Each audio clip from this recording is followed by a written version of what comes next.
This video is going to be all about reconnecting to you. So after experiencing loss, it would be entirely understandable if you have had or are experiencing challenging or conflicting feelings about your body.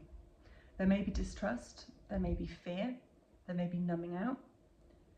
And it would also be entirely understandable if your experiences with loss has had a direct impact on your libido and your relationship to sex. It may be that for some of you, it hasn't had an impact at all, and that your relationship to your sexual self has been a source of joy or comfort or relaxation. But it's important to acknowledge that wherever you're at, the relationship we have with our bodies and our sexual selves has a direct correlation to how we relate to other people's bodies and sex with somebody else. So what I'm going to invite you to do in this video and in the exercises that correspond with it is just to slowly reconnect to your body and just get curious, see where you're at. The first exercise that I'm going to offer you is called the gently resting genitals.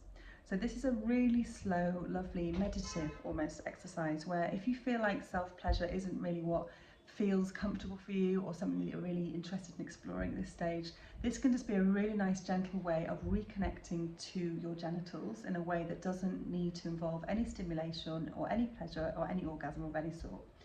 So I'll explain it all in the attached document, but essentially it's sort of really slowing down. It can be as simple as cupping your hands over your genitals and doing some deep breathing and just seeing what comes up. And what I'd invite you to do is, where possible, really meet any emotions that come up, allow them to come through you, knowing that in doing so it can be really, really healing and really cathartic. Deep breathing can really help here, so if it's like deep belly breaths, just to calm and down-regulate, and also just to drop into the moment, into the experience, and trying to get out of the thinking head and more into the feeling body. The second exercise I'm going to offer you is the solo sex date. So I'm just wondering what it would look like if you took yourself on or had a solo sex date with yourself. And by sex, I guess I mean sort of intimacy. So taking time to be with you, to nourish you, to identify what would make you feel good and to meet that need. And what I'd invite you to do in this exercise is to think about how to incorporate all or some of the five senses. So for example, if you decide in your sex date that you'd like to have a bath, then really choosing a beautiful bubble bath or a scented candle to kind of drop into the sense of smell and the associated relaxation that might produce for you. It could also be putting on some perfume or lighting a candle in the bedroom, whatever you feel is appropriate for you. Then thinking about touch. So again, if you're in the bath, really slowing down and feeling what it feels like to wash yourself, to touch your body in a way that isn't about being sexual or about stimulating pleasure. It's just really slowing down and feeling the sensation of one hand against your body and slowing down and feeling into that. The same could be said if you post-bath, if this is going to be something you would like to do, is putting on some body lotion. So really, rather than just sort of quickly massaging body lotion over our bodies as we sometimes are apt to do, slowing down, feeling into the body, feeling what feels good, giving yourself a self massage, really just dropping into touch.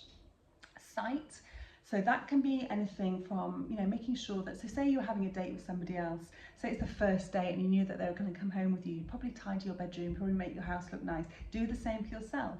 Or sight can be something around watching porn or erotica online. That can also really help stimulate and involve that sensory experience.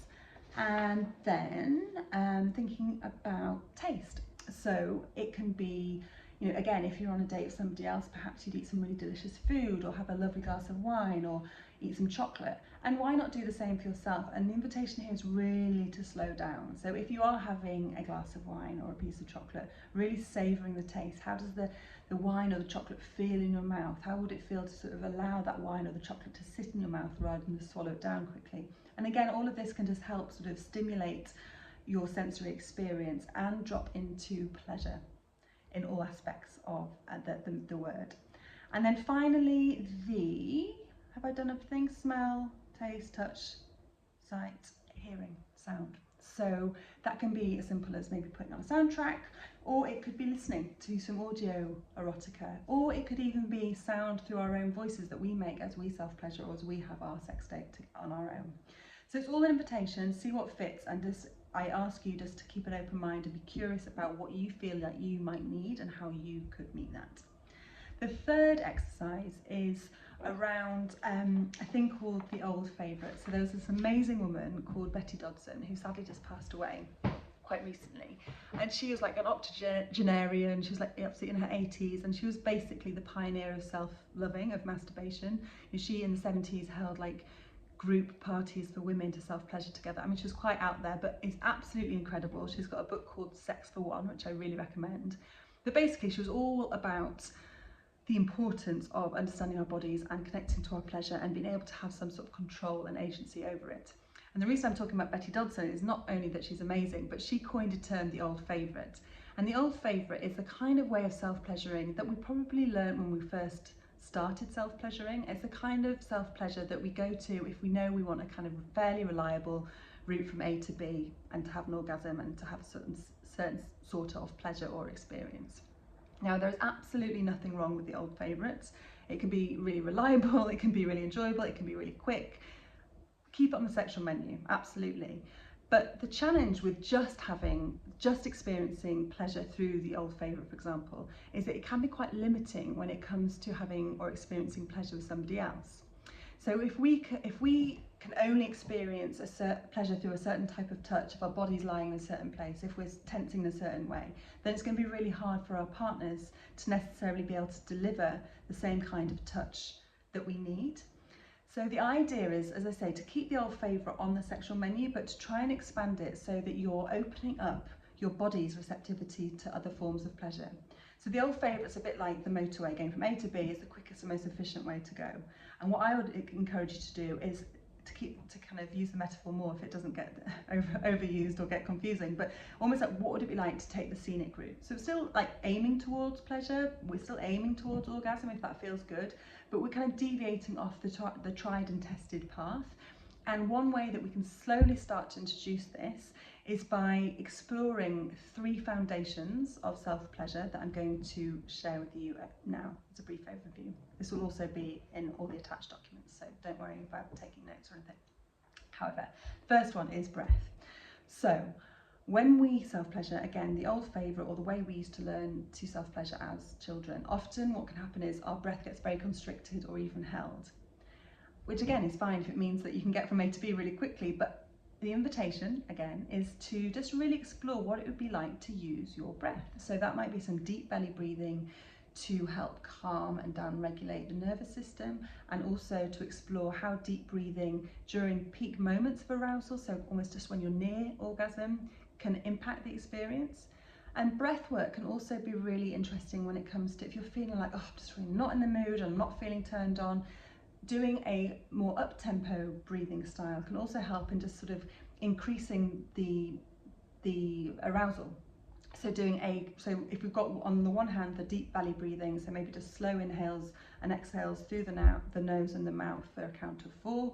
An up-tempo breathing could look something a bit more like a 2-step inhale and 1 slow exhale. So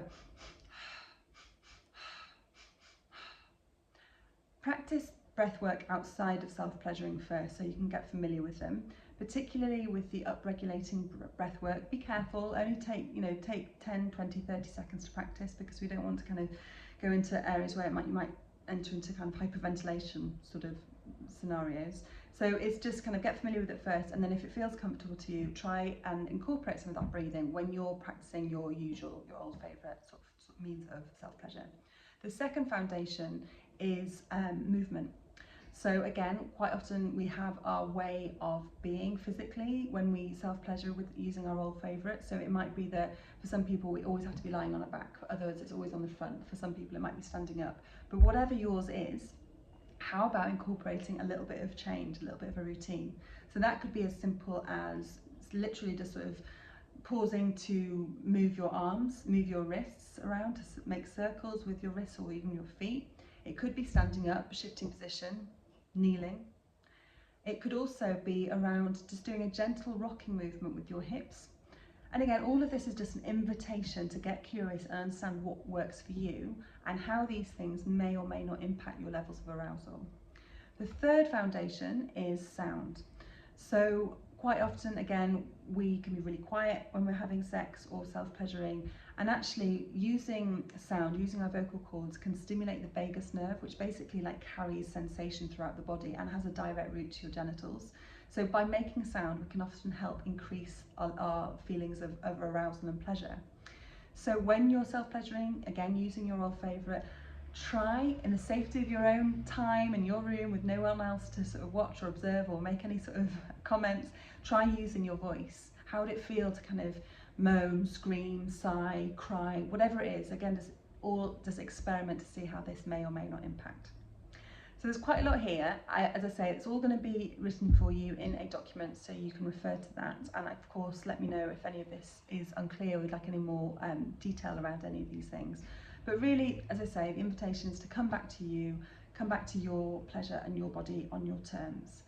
And as a result, my feeling is that this may well have a really positive impact on your sense of self, your libido, and your relationship and your sex life with somebody else as well. Good luck.